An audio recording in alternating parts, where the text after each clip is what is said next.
Est-ce que les métis sont des traîtres? Doit-on inclure les métis dans la communauté négro-africaine? Pourquoi les métis divisent la communauté afro-descendante? Ce sont les questions qu'on se pose dans cette vidéo. Mais on tente de répondre à cette question.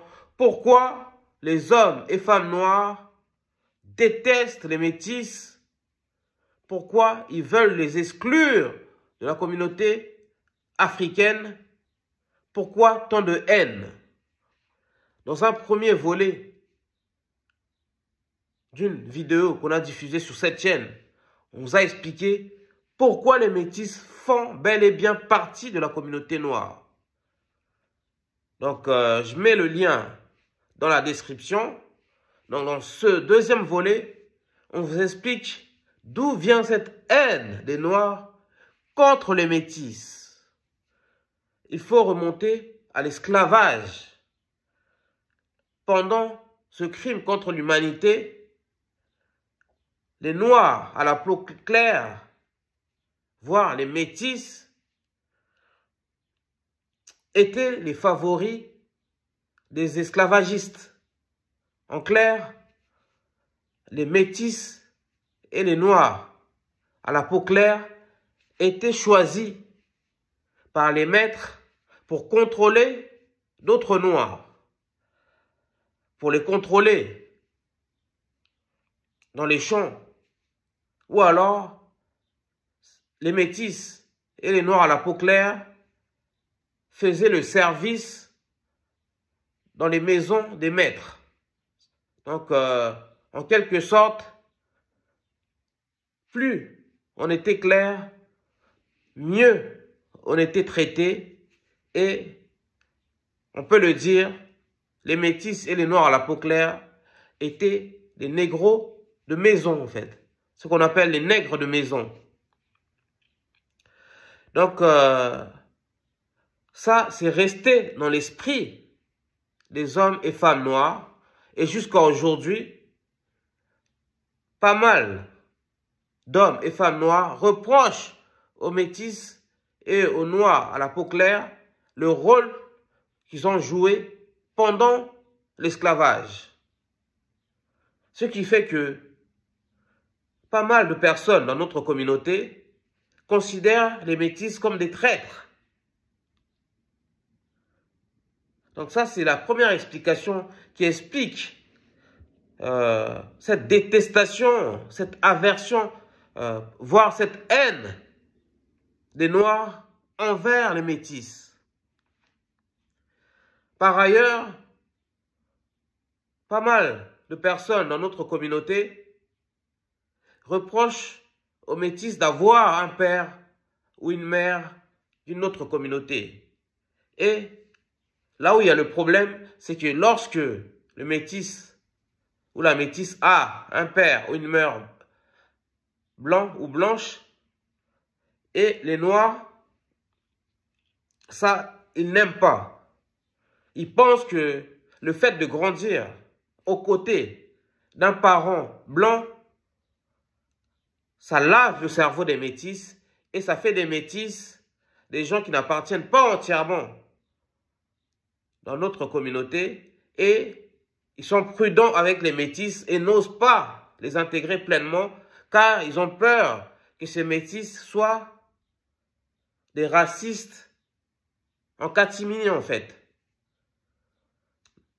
Pour certains d'entre nous, on pense que les parents blancs des métis les conditionnent au racisme.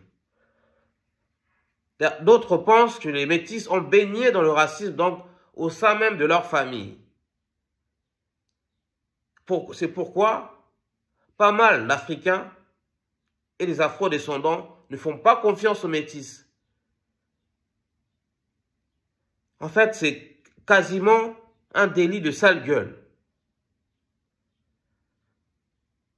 Mais est-ce qu'on doit parler de racisme anti-blanc ou pas? En fait, les Noirs, en général, ne sont pas racistes.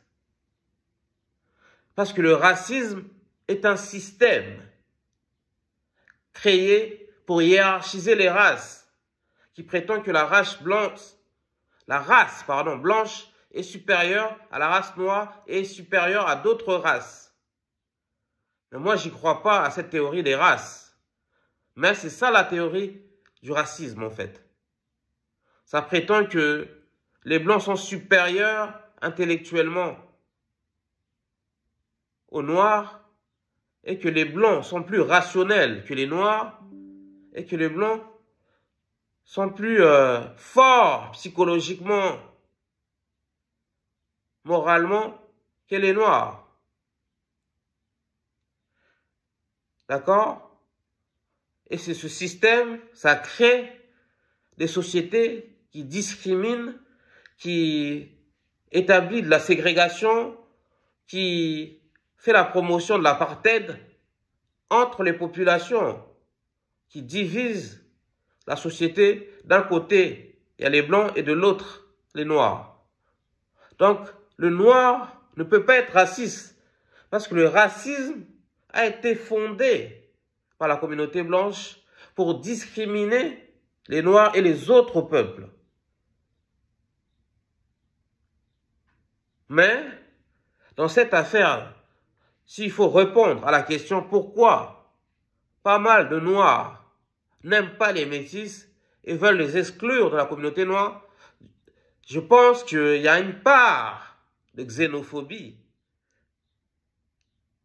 Parce que ces noirs mettent leur distance avec les métis parce qu'ils ont un parent blanc ou un père blanc ou une mère blanche, en fait. Et pour certains, le fait d'avoir un père blanc ou une mère blanche peut faire des métis des racistes. En quelque sorte, il y en a qui pensent que les métis sont des agents doubles. Comme ils ont le cul entre deux chaises, pardonnez-moi de l'expression, donc ils peuvent à tout moment nous trahir. Moi, je pense qu'on fait un mauvais procès aux métis. Les métis font bel et bien partie de la communauté noire, de la communauté africaine et de la communauté afrodescendante. D'accord? Quelques métis qui ont collaboré pendant l'esclavage ont été eux-mêmes des victimes parce qu'ils n'avaient pas le choix.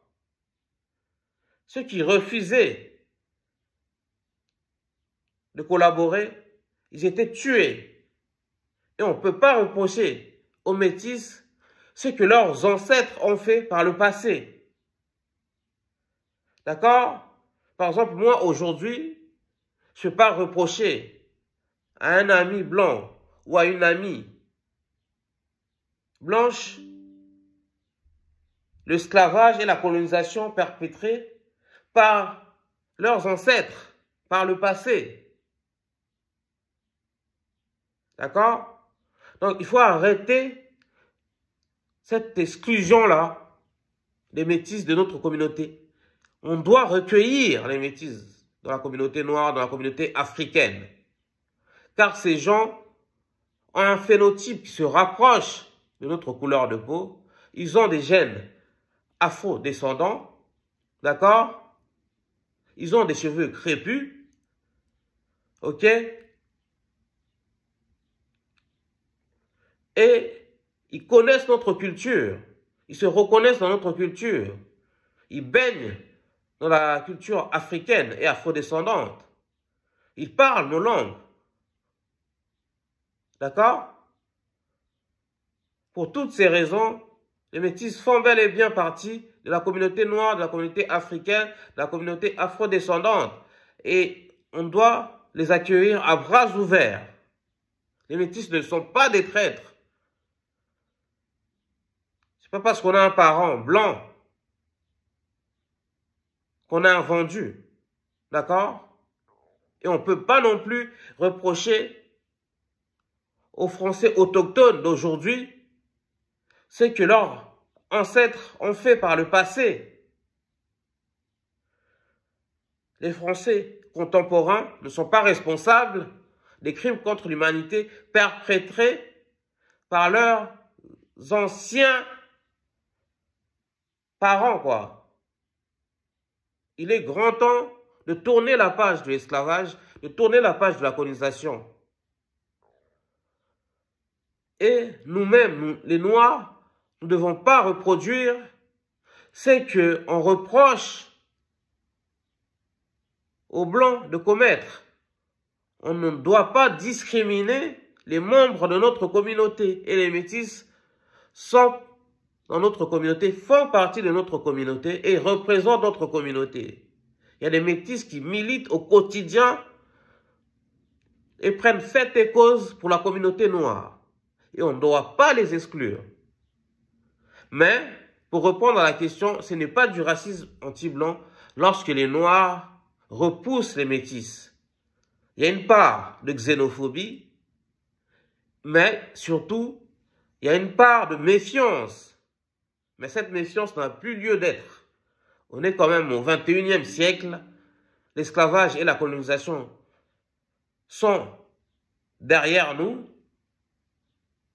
Donc, on doit voir vers le futur. Et ce futur se conjuguera avec les métis. Dites-nous ce que vous en pensez de ce sujet. Est-ce que vous trouvez normal que certains membres de la communauté noire excluent les métis? Est-ce qu'on doit recueillir les métis? Est-ce que pour vous, les métis sont des noirs à part entière ou non? Si vous aimez cette vidéo, likez, commentez, partagez. Je suis Sébastien Badjibanga, l'animateur de ce média. Ici, on parle de la culture et d'excellence noire. On parle de la spiritualité et de l'actualité africaine. On parle aussi de la drépanocytose, une maladie qui touche particulièrement des Noirs, des Africains et des Afro-descendants. Mais on traite aussi tous les tabous et coutumes de notre communauté noire. Femmes et hommes noirs, il est grand temps d'inclure les métis dans notre communauté, de les accueillir à bras ouverts, de faire la paix avec les métis et de s'unir tous ensemble, noirs, métis, pour le développement de notre continent, de notre terre-mère qui est l'Afrique. Au tête.